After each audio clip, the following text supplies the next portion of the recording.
So next is the presentation for the IEC 2023 paper presentation that we will start with the opening presentation with Professor Carson Cherkin. Please come to the floor. Yes. Yeah. While you preparing for your slides, yeah. The topic for Professor Carson Cherkin is self-regulation in online learning, social change, and the future of MOOC, an international perspective. Professor Carson, he's a professor of international tourism at Stepkel's University from Glasgow, Scotland. And if you are ready, yeah, you can start. Yeah, for this presentation, we have 15 minutes, right? 15 minutes for presentation. Yeah, for each. Okay. Please give the applause for Dr. Carson.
Yes, okay.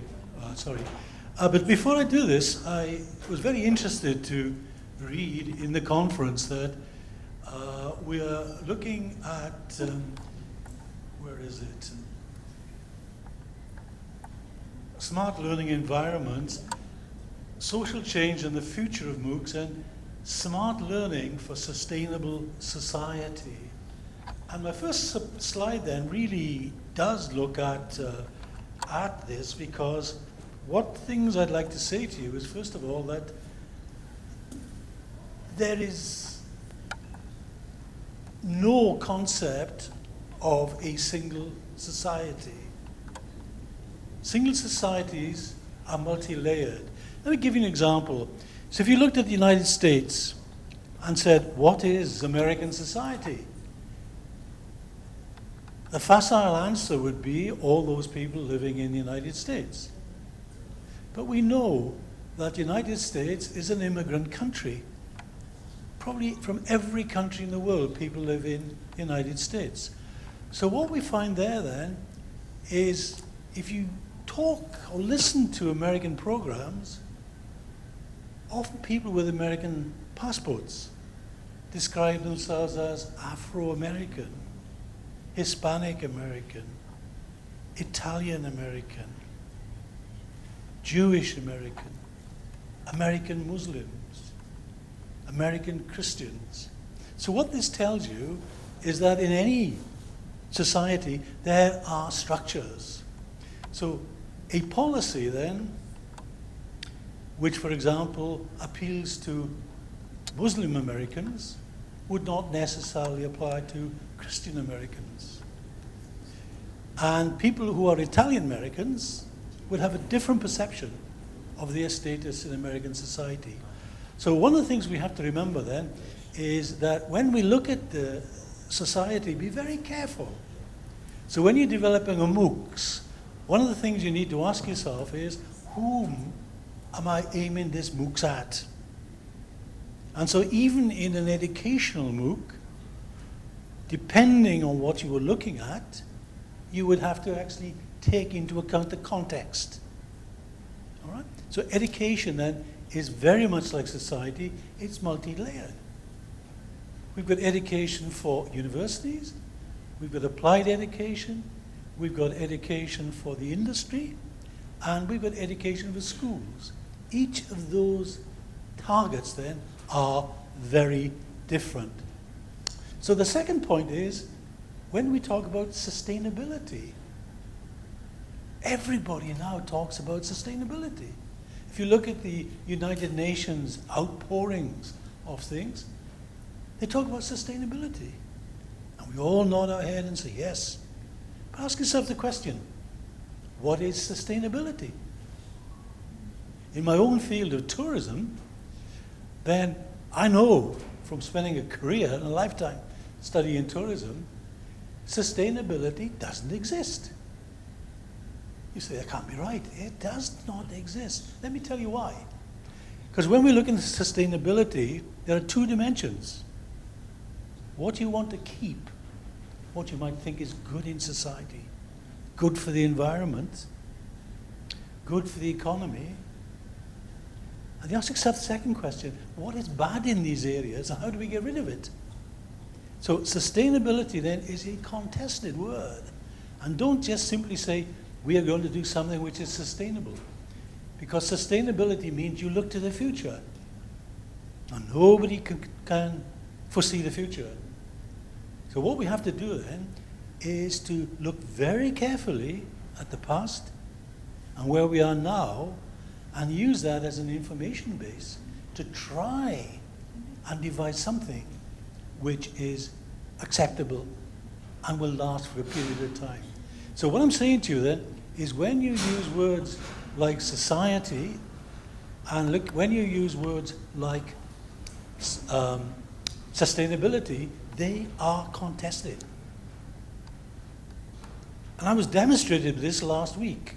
I was reviewing a paper on smart cities for a journal. And when I read the paper, the person writing it wasn't writing about smart cities, he was writing about smart tourism. Now there's a degree of commonality between the two, but smart tourism is not smart cities. Cities are by definition an urban environment, and we are much more concerned about the structures, the built structures. Smart tourism is very, very different indeed. So when you're designing your MOOCs, please be very careful about how you use words and don't try and mislead people. So social change is another thing. Again, social change then is one of these things which is very difficult to explain. We don't have an explanatory single model for it. All right? So often you hear your parents say, we didn't do things like that. We never dropped litter on the street. But you say, people drop litter on the street now. Why? Or when we were young, we went to church, or we went to the temple, or we went to the mosque. Many people don't do that now. Why? Or we might ask ourselves that when I was brought up, my mother was a housewife. She looked at me and my family. But now when we look at the role of women in society, that's changed dramatically. And many women then are no longer wives, and they're no longer mothers, but they pursue their careers. And many women combine the both things together. So what I'm saying to you is, again, when we talk about social change takes time to evolve. And sometimes you don't recognize it until many years after it's happened. And again, in my field of tourism, I've seen this happen when people say, we welcome tourists, we want more tourists. Yeah, what do they need? What can give them to them? But now it's beginning to change. And what's beginning to change is we say there are two dimensions here. There's a visitor and there's a host. And more host societies are saying that we do not like certain aspects of tourism behavior. We do not like overcrowding. We do not like maybe alcohol. We don't like drug use and various things like that. So when you start talking about social changes, then you find that they tend to be evolutionary and not revolutionary. There are changes. Last week, in Gabon, in West Africa, there was a coup d'etat. So the president was overthrown. A month before, in Niger, the same thing happened. So that is a revolutionary action which causes immediate impact. But normally, social change then is very difficult to identify, and it's difficult to measure.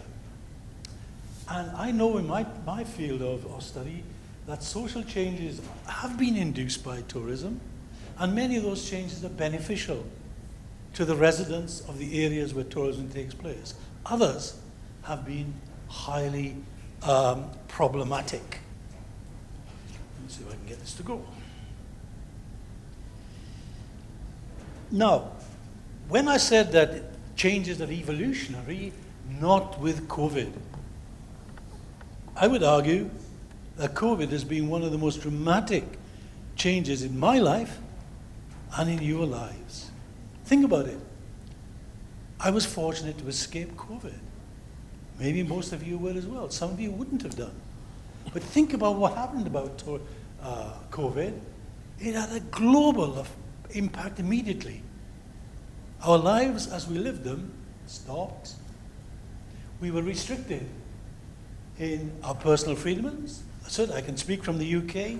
Our government said, stay at home. Go out for 1 hour a day for exercise. You only go out to shops, to pharmacies and food stores. All the other stores closed down. You could not meet family if there were more than 3 or 4 of you.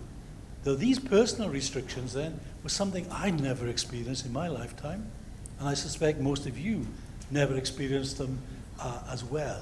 And of course the other thing was not just our personal experiences, but international travel stopped. In China, you couldn't get in or out for 3 years. In most European countries, it was a lesser period of time. But this was a dramatic effect then. And this is the difference between an epidemic, which affects a country, and a pandemic, which is worldwide.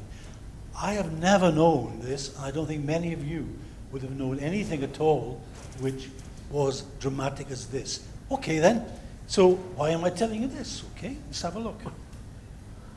Well, look and see what's happened. First of all, COVID-19 impacted education. It impacted people's lives. It impacted manufacturing.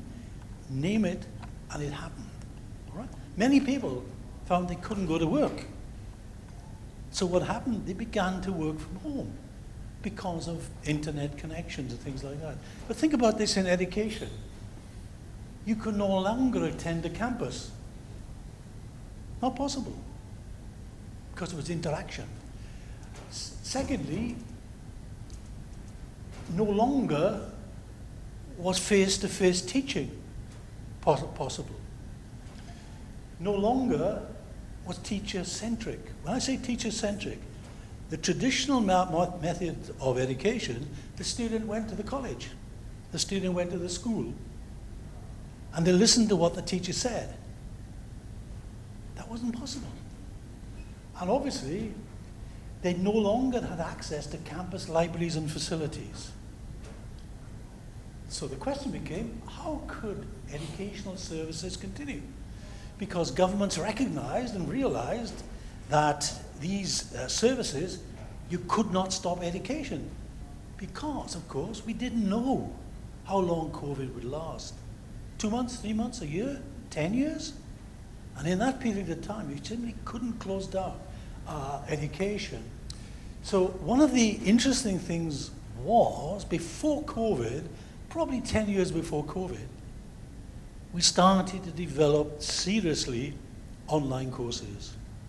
Not for the first time. So if I look at the British Open University, that's been running for almost 60 years. Before access to television, most people just listened to radio programs. And they met every 3 months, I think it was, in schools organized for the students to come together. So what we found then is that there is a long history of MOOC's development, but much of the MOOC's development transferred from the radio, eventually then into television, into restricted, and then into the multimedia as that developed as well.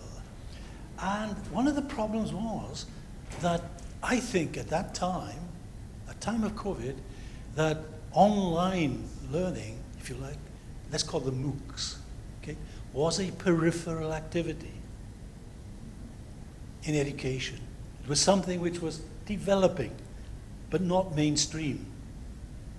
And as my colleague said to you earlier on, many academics were opposed to this. They said there's only one way of teaching, and that's face-to-face.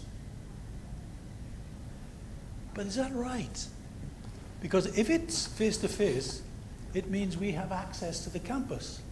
And many countries, in huge countries like, say, the United States, huge countries like China, Australia, then people live in remote areas and remote from this. So what we had to see then was when we began now to develop this MOOCs as a vehicle of distribution, not just a vehicle of knowledge, but a vehicle of distribution, then it no longer became a peripheral activity.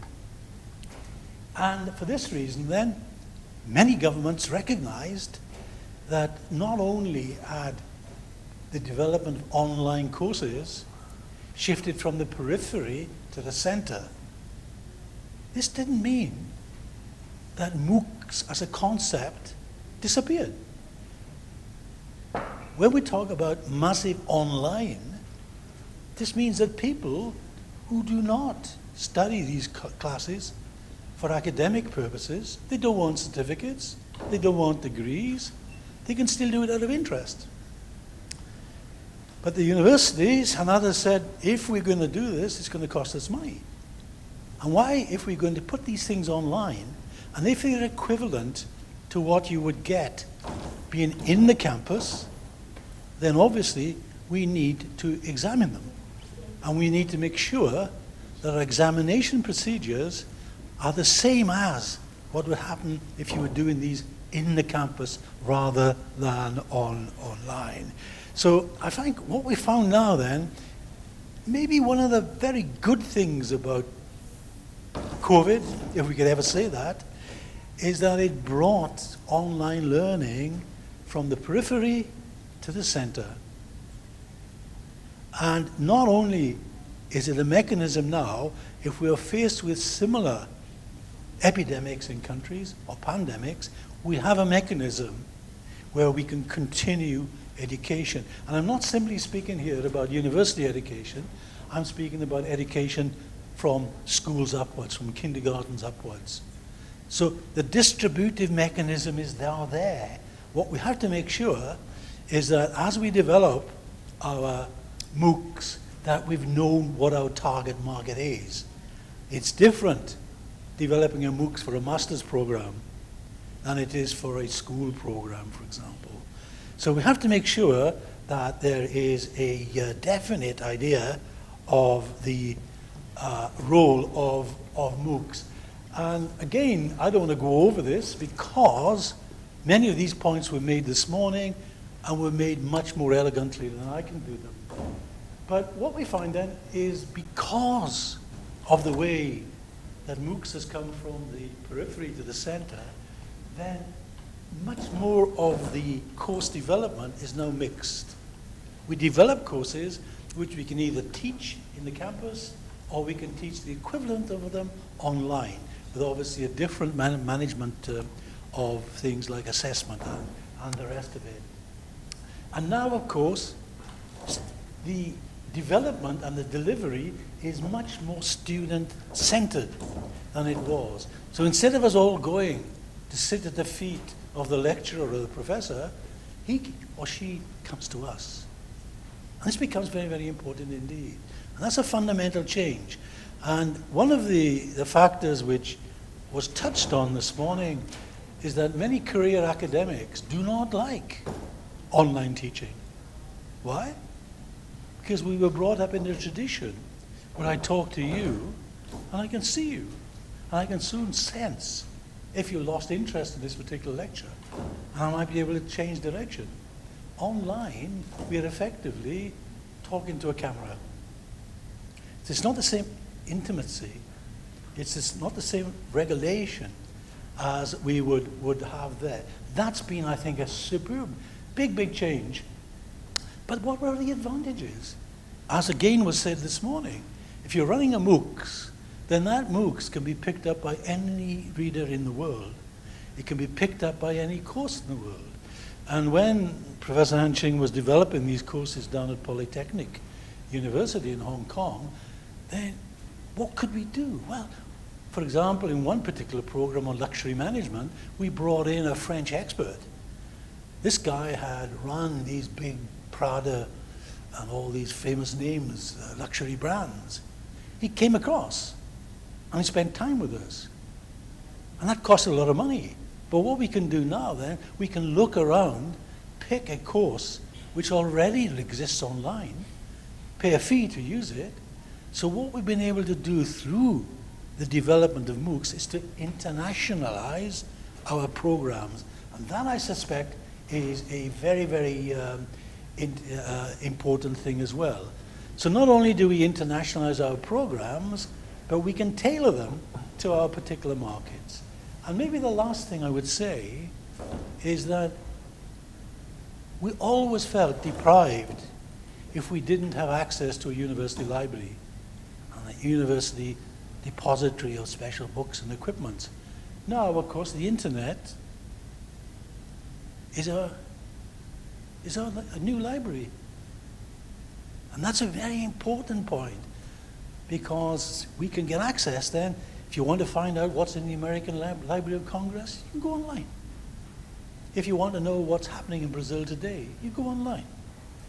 So one of these things then has been a benefit, I think, and I don't like to use the word loosely, but a benefit from COVID. It's caused us to reflect on A, how we teach, B, who we teach to, and 3, how effective as teachers. And from many of the comments made this morning, people are obviously in a better position now to assess. When I was working in Hong Kong, I'll never forget, there was a professor at the Chinese university, and he did a survey of all his teachers, all his students, said, for every hour of teaching you get, how much do you retain? And the answer was 6 minutes. So I could be talking to you for an hour, and if I asked you, how much do you retain? How much do you take away? How much were you interested? 6 minutes. Now, that was done on that particular survey. Now there are techniques, as we heard this morning, so we can make sure that the students are getting what they want. We can concentrate on the weak parts of our presentation and improve them, and we can try and strengthen our area. So teaching then, because of this change, has become much more interactive.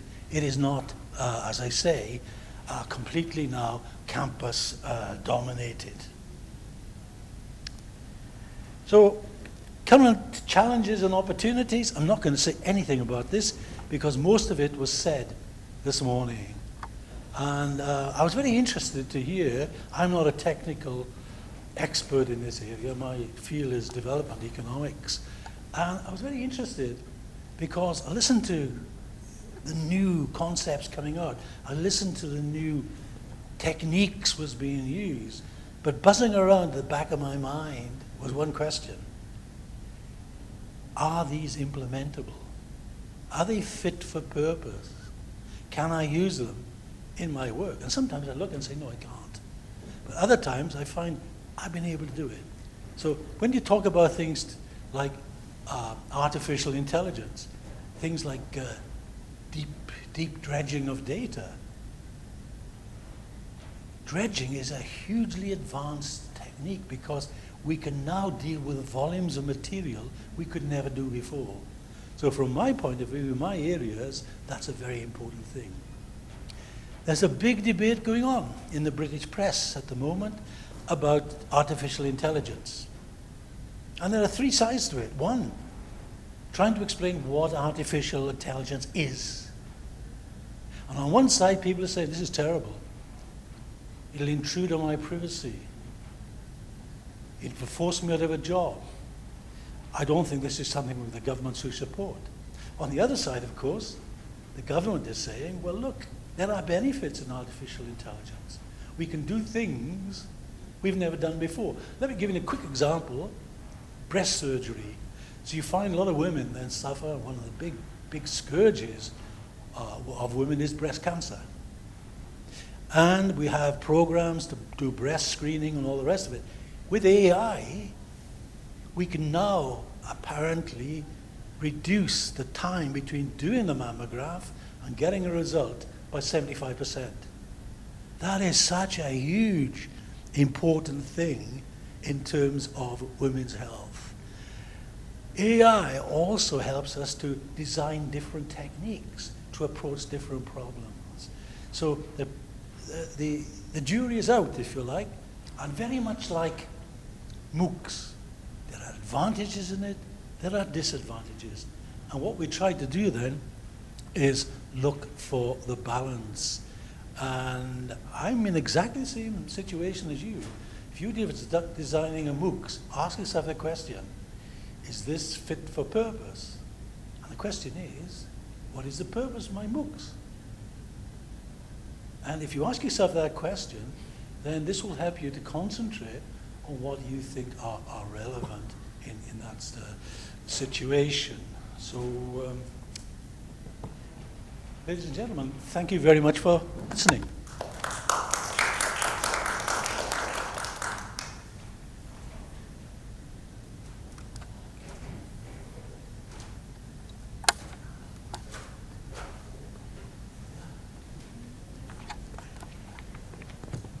Thank you very much, Professor Carson, for your talk. Give please a big applause for him again. Yes, yeah, I agree that the COVID-19 situation changed our life very big. That we change our learning method. We change from the teacher center to be student center, and from face to face to online. Yeah, mostly that we can remember. We can teaching Chinese students via Zoom. We have presentation, we have group discussion, and we try our best to overcome the situation that we can pass our. I think it's very depressed time that we cannot see each other. yeah. Okay. So for the next presentation will be. Okay, next presenter. So please go to the floor. Yes, will be the effect of inquiry-based learning of classical Chinese, a case study in Yunnan province, China, by Silong, right? Hong Silong, Sirat Phet Sang Si and Poon Si Vedulan. Yes, you have 15 minutes for presentation. Okay, please.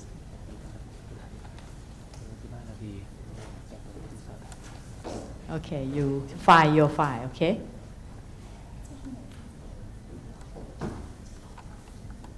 So you can use the microphone over there. Yes.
สียงไม่มาเสียงไม่มา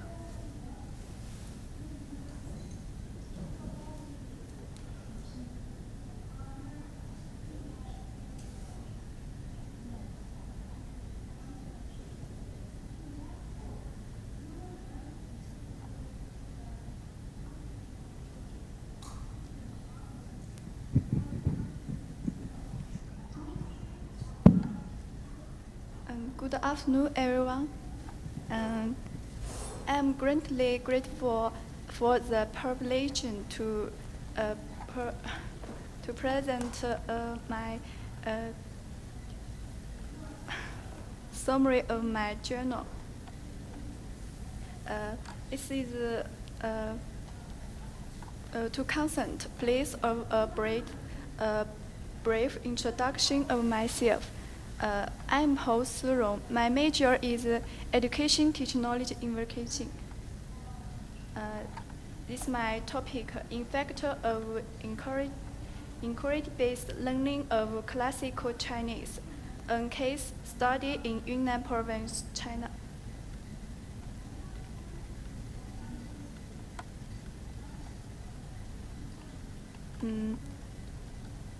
I'm under the grants of my esteemed advice, Dr. Celia Persian and Dr. Persim Velulan. My school is King Mong Kong Institute of Technology, Lakabang.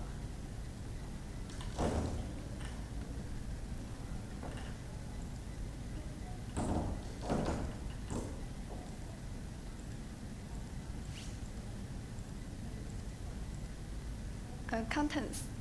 Number 1, introduction. Number 2, lecture review. Number 3, conceptual framework and research methodology.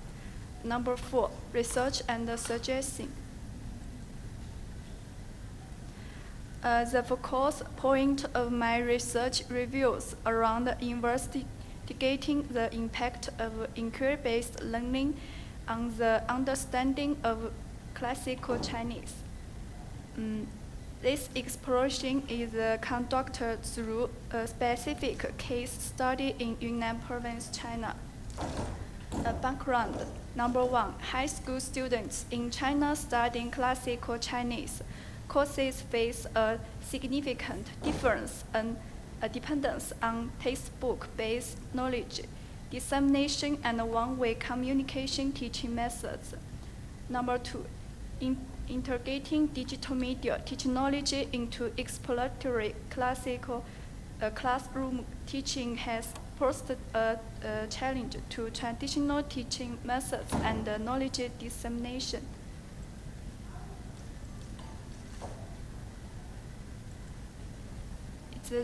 It's lecture review.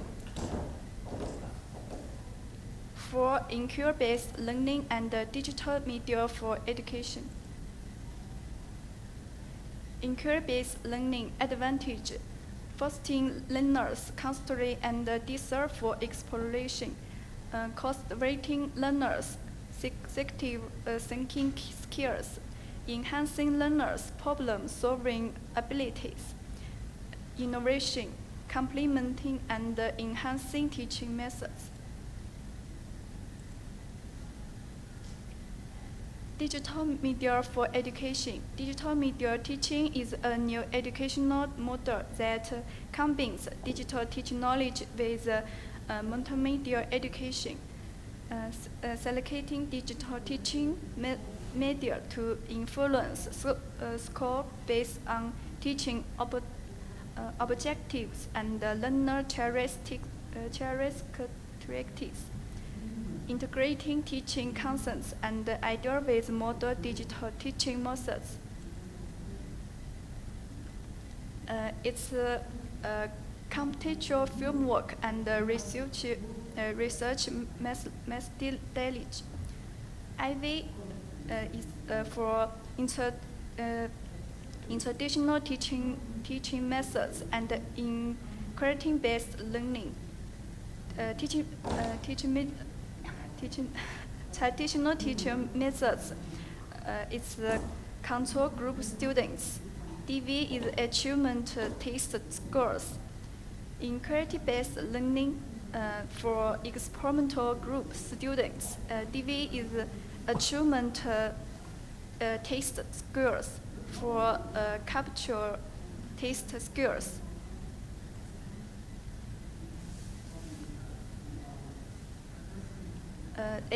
This effective statistic on the experimental group performance of 10 garden students who were taught using traditional methods. 4 scores. The average score of students who passed the pre-test was 84.92, ranging between 91 and 76. Conversely, those who passed the pre-test achieved an average score of 81.43, ranged between 98 and 78. The mostly difference between the scores implies that the students in the pre-test experimental group learned by better than their pre-test counterparts. This control group score. The finding indicate that students who passed the pre-test achieved an average score of 76.71, with a range of score between 87 and 64. Conversely, those who passed the first test obtained an average score of 81.71, with a range of score between 87 and 89. The considerable difference in the scores suggests that the post-test group can outperform the pre-test group.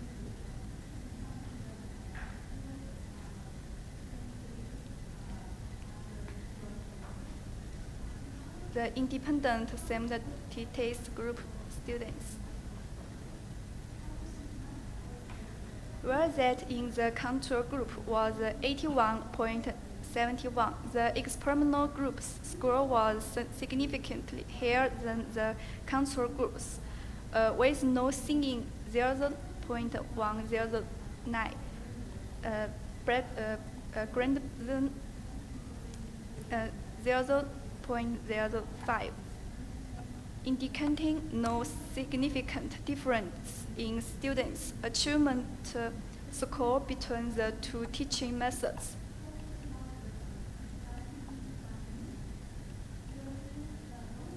The duration of experiment, the depth and breadth of investigating, and the difference in students' levels and interest will to some extent affect the experimental results. Experimental results has many complex properties that require careful consideration and measurement. The skill study provides valuable recommendation for students and teachers involved in teaching classical Chinese, advanced tutors, and future research in this field. Recommendation for students and teachers and future researchers.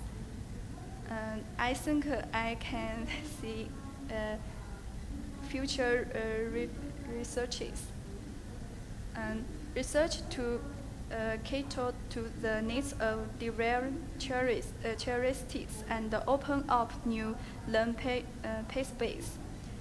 Integrating the digital field with the education and researching the use of personalized teaching tools, such as MOOC, continue to explore the effectiveness of new methods. Thank you.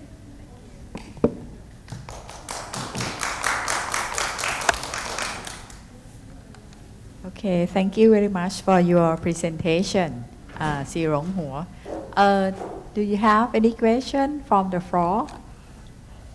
Any question? No? No question. Dr. Punsi Web. Okay, thank you very much for your presentation. So, for the next presenter, so you can come up to the floor. Yes. For the next presenter, the title is The Effect of Simulation-Based Inquiry Learning on Learning Achievement in the Chemical Safety and Management course by Jo Gua Hua.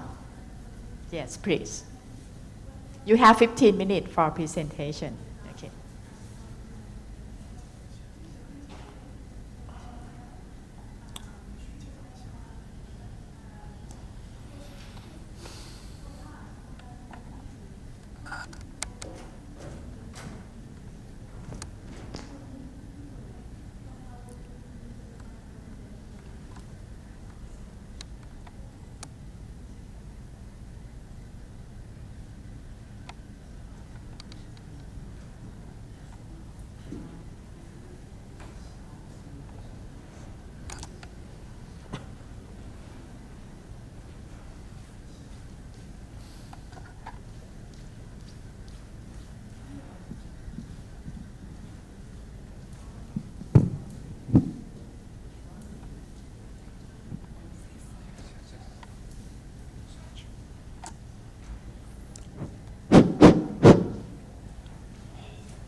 Now we can start, right? Yes. Okay.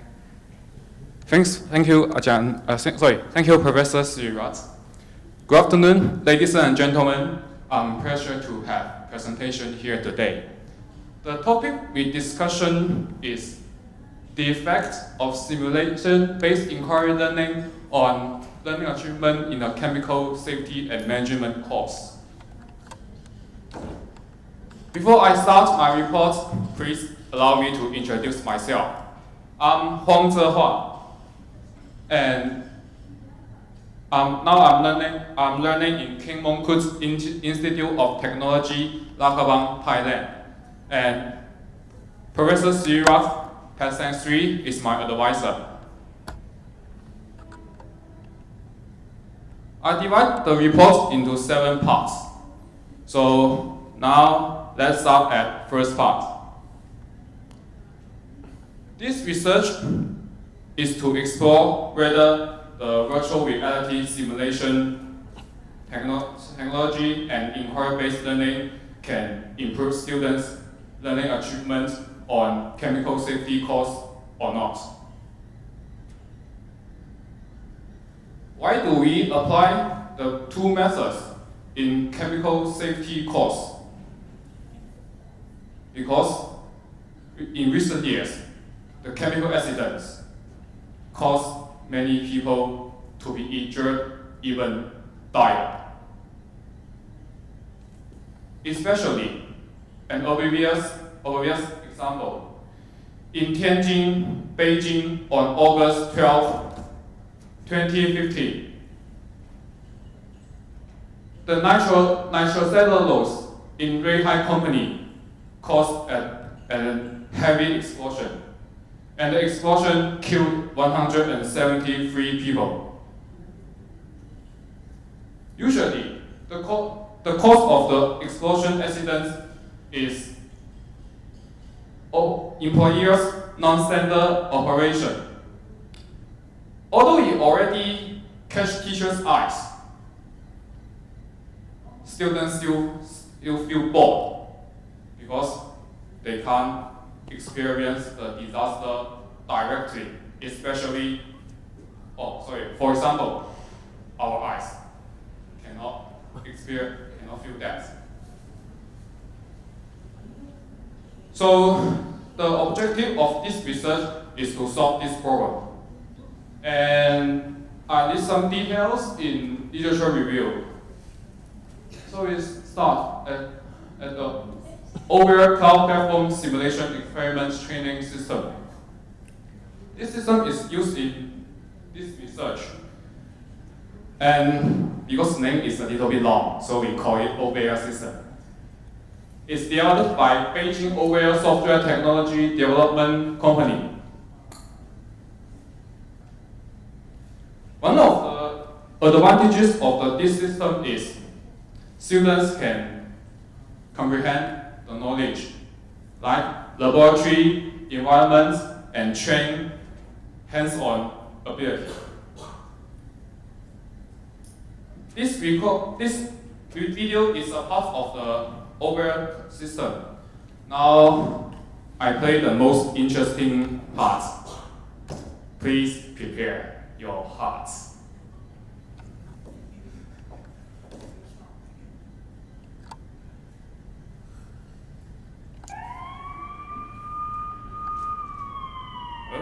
Oh, I think it's not very make you exciting. So the first task is to try to find the switch in the distribution box and then turn off it. The next step is to find the extinguisher. Why do we do that? Because we can see the fire in the laboratory. And yeah, find it, take it. And the next step is to, of course, the next step is to fire the fire. Why is the fire? But I'm sorry to interrupt your appreciating because the time of limitation.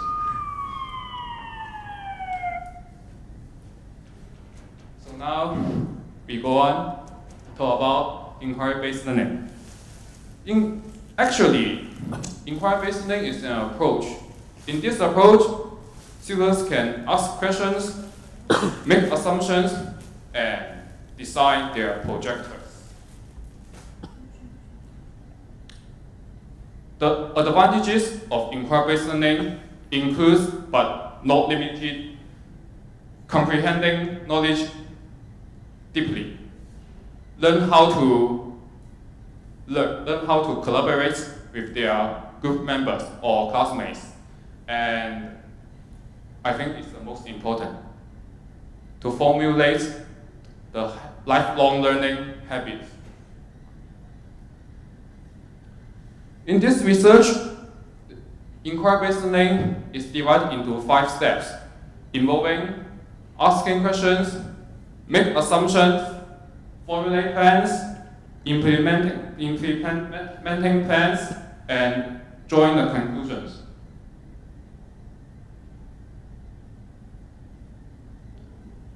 This research adopts 2 group experimental groups design. And in experimental group, they will be taught by OVL system with inquiry-based learning. And both of 2 groups will have post-tests after the experiment. There are 3 research instruments in this study. First one, we already know, OVL system. Second one, lesson plan. It can continue in 7 weeks and it has 3 learning objectives. The third one, test. We use examination paper.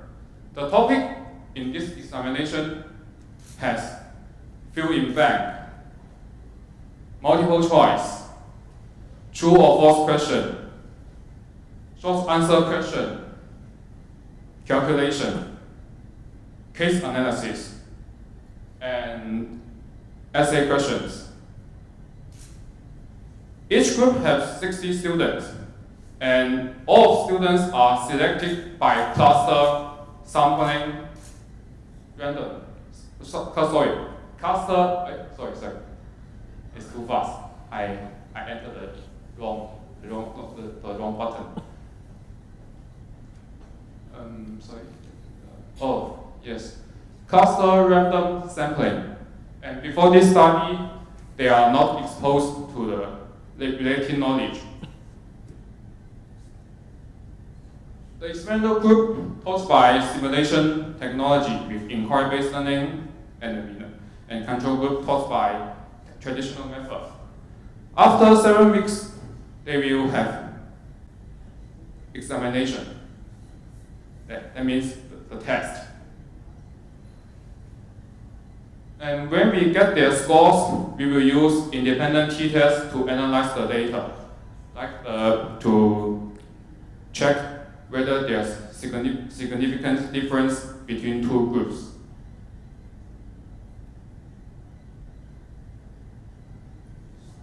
From the table 1, we can find overviews. The x means mean. Yeah, and we can call it average, right? The mean of control group is lower than the mean of experimental group.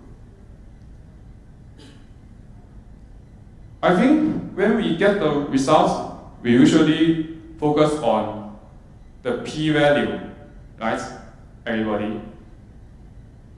The p-value is lower than the alpha, 0.05.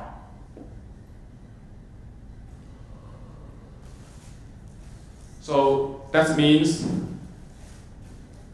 the score of students taught by new method, inquiry-based learning and the simulation technology was higher than that of students taught by traditional method.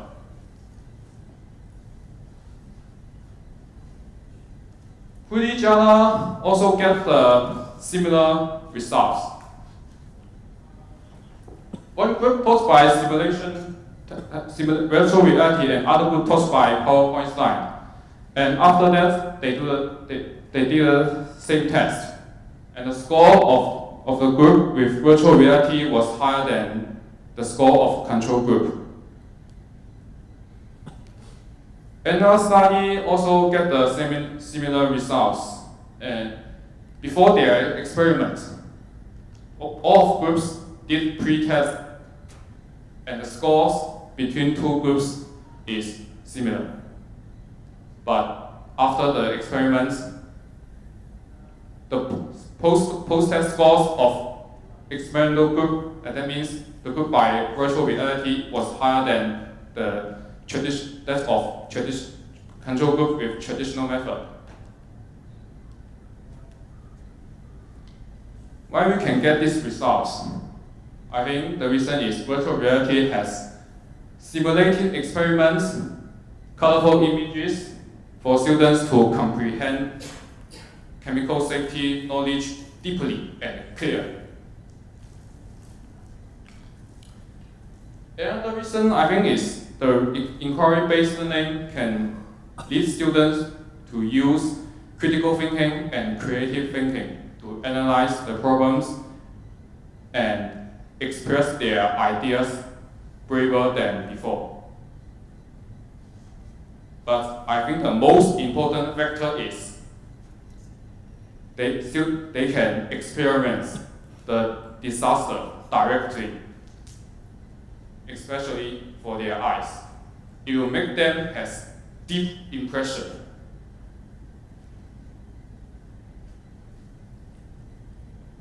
So we can conclude virtual reality simulation technology with inquiry-based learning could enhance students' learning achievement. And the significance of this research is to make students understand, especially the students majoring in chemical engineering, understand it's very important for them to grasp chemical safety, to grasp professional knowledge.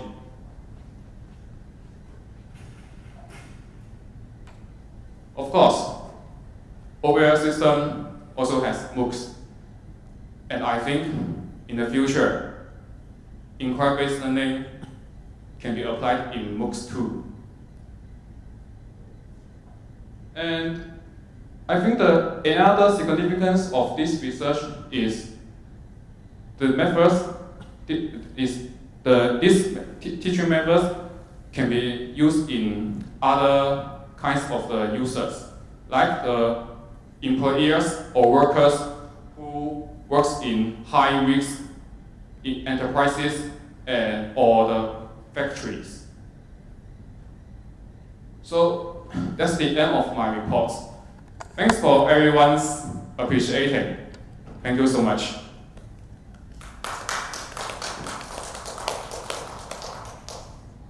Okay, good presentation. Yeah. Any question from the floor? Any Welcome question? everyone's question, Yeah. please. You ready for the question? Yes, yes. The question. Yeah, please in English. Thank you. Please turn the page to the result. Yeah, result. Yeah. Oh, I use this Okay. faster.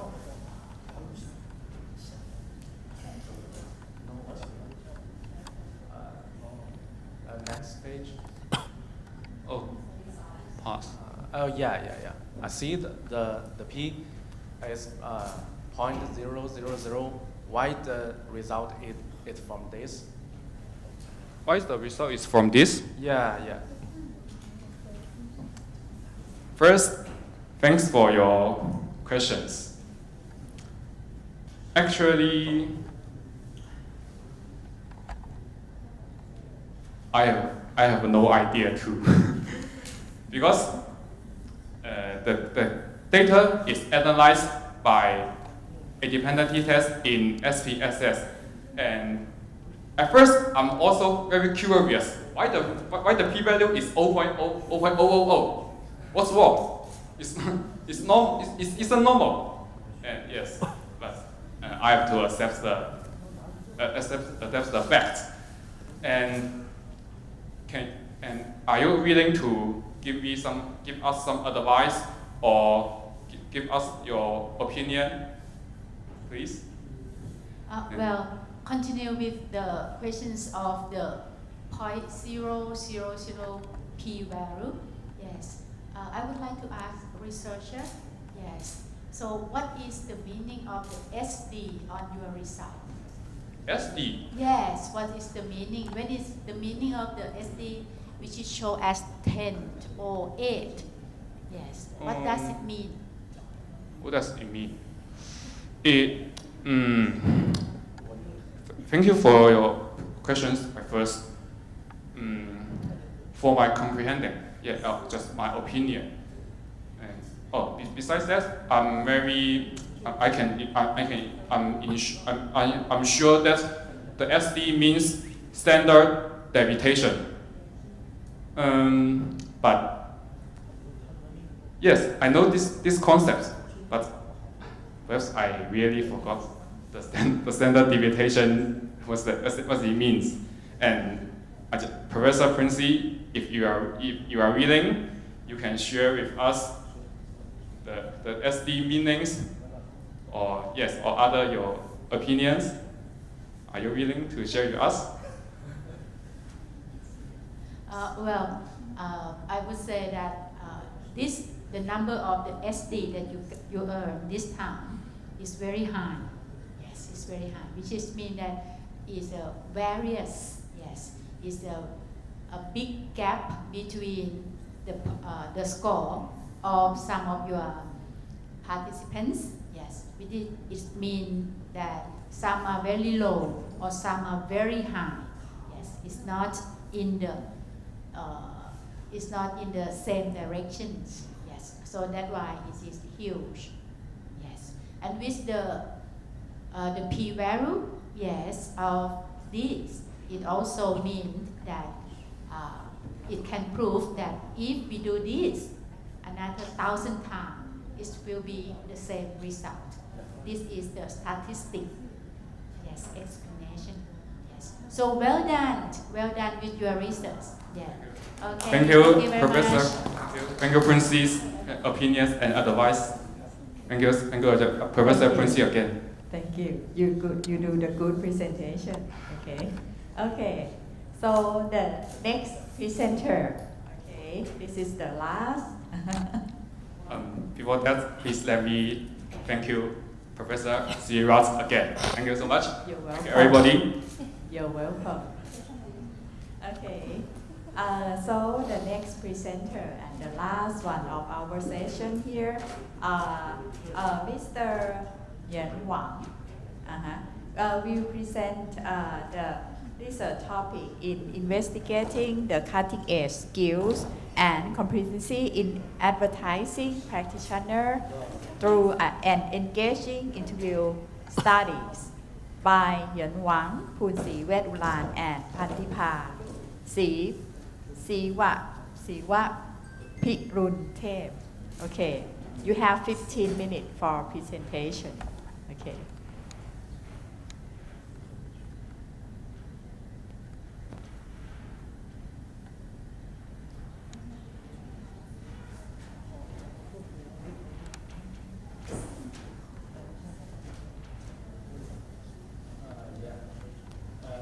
Esteemed experts and scholars, good afternoon, everyone. Today, I will present interesting research. Today, I will present interesting research titled "Investigating Cutting-Edge Skills and Competencies of Advertising Participators Through an Engaged Interview Study." Let me first introduce myself. I'm a doctor in education and administration at Kim Il-sung Institute Technology, Lakabang. I have been teaching and researching in the field of advertising for 15 years. To set the stage of today's talk, I would like to share two conversations that took place in July this year. One was with advertising students majored in advertising, who said he could not find a job despite submitting many resumes. And more than one student gave me the same feedback. Another conversation is from the advertising firm CEO. He told me that, can you recommend a few graduations for us? Employment is so challenges in these years. These two dialogues further convinced me that exploring the skills and competencies is becoming urgent. Digital technology, like mobile internet, 5G, big data, and AI, are transforming the traditional advertising landscape. The wave of digital transformation is sweeping across the entire advertising sector, bringing new demands for the advertising job holders. There comes the questions: what kind of people does advertising industry need?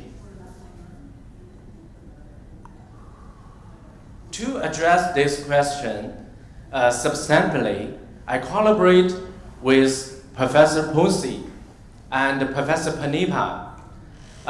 We randomly select 5 top advertising companies in Shanxi province, China, as our sample, and conduct open-ended interview with their CEOs and department heads.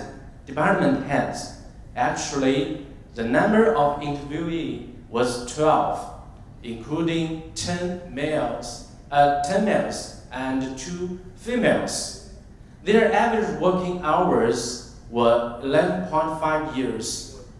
The questionnaire including 9 open-ended questions.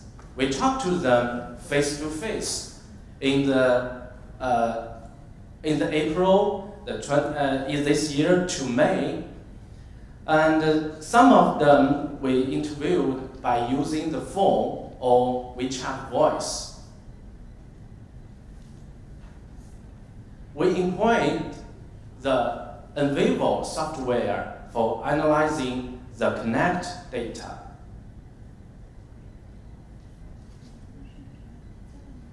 At the starting stage of the research, we created a list of 874 terms, including the key and frequency mentioned words by participators.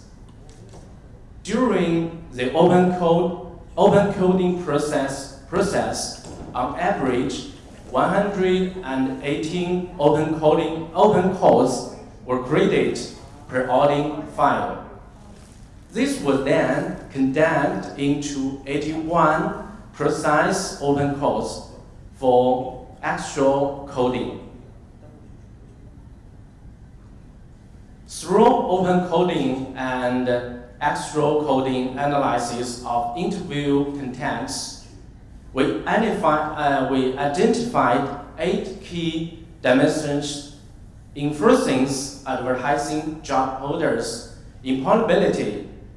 They are data-driven decision-making skills, digital marketing strengths formulation skills, digital media management and optimization skills, user experiences, design and optimization skills, team collaboration skills, learning skills, industry insight skills, career development skills.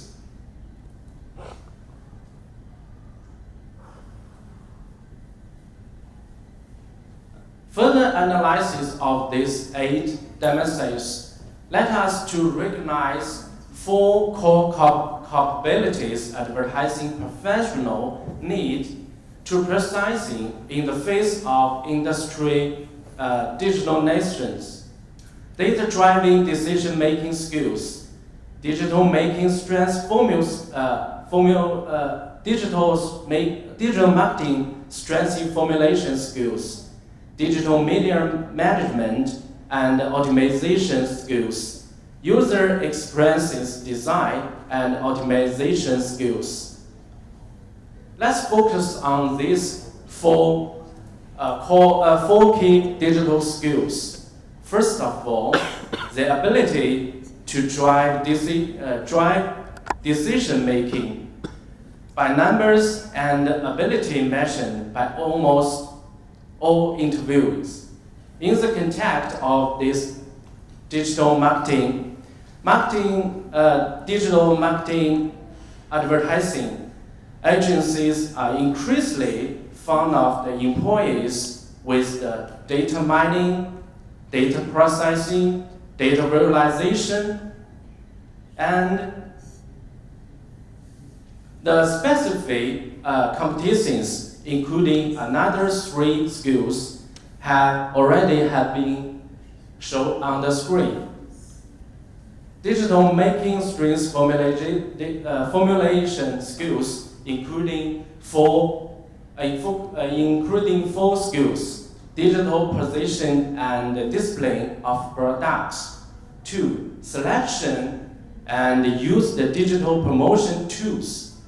3, delivery and management of digital content. 4, budget and prehense conversation.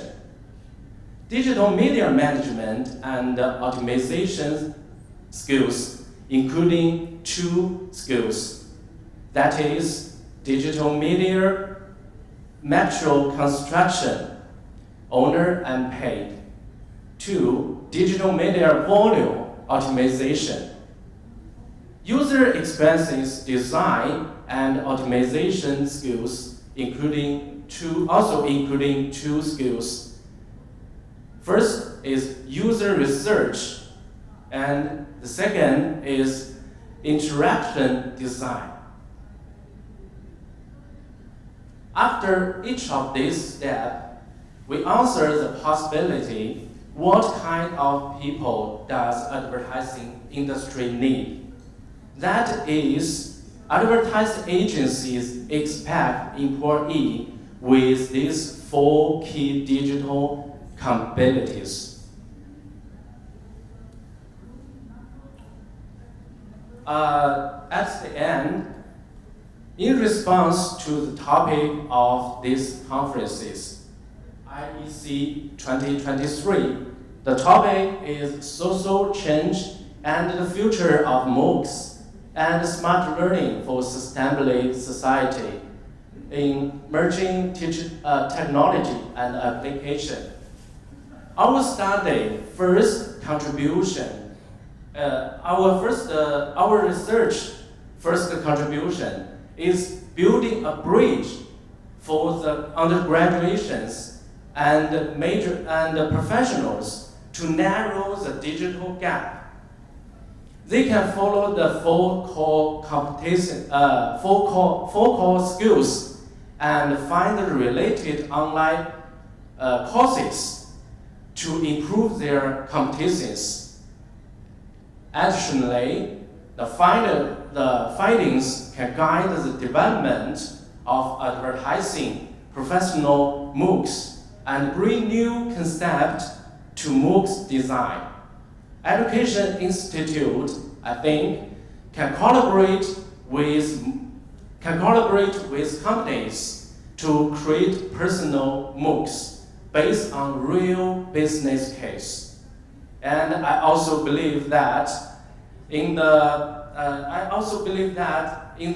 very near future, MOOCs based on our team research will appear soon.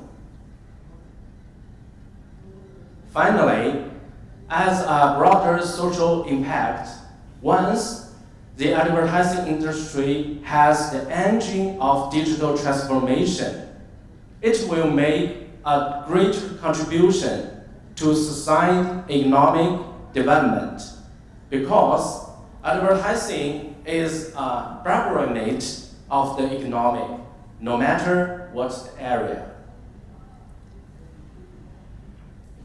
In closing, thank you for your kind attention. The concluding is my presentation. Thank you all. Yeah. Thank you very much. Very good presentation. Okay. In the floor, do you have any question for Yen Wang? Yeah. Do you have question? Dr. Fusi, she has a question. Yes, I would like to know that how important of the digital competency skill for your presentations, yes, for your research. Who will take the benefit from this? Yeah. Thank you for your questions. Based on our research, I think the most benefit for is about two group of people. One is the undergraduates majors in advertising, who will find a job in the future. Yeah, I think this is the benefit for them, because they can follow our research to do something to improve themselves. And another group of them, I think it is the current staff in the advertising industry, because the digital transformation is swamped to the traditional advertising lab space. Everyone in this industry, in the advertising industry, need to improve themselves to help them to take a good service for the companies and for the industry. I think this is the benefit for these two groups is most. Thank you. Thank you very much. Very good presentation and very good result study that we will know what the marketing side that want the higher education student capacity to have in the market side. Okay. Thank you. Very thank you. And this is the last presentation of our room. Yeah. Thank you everyone. Give the big applause for our success.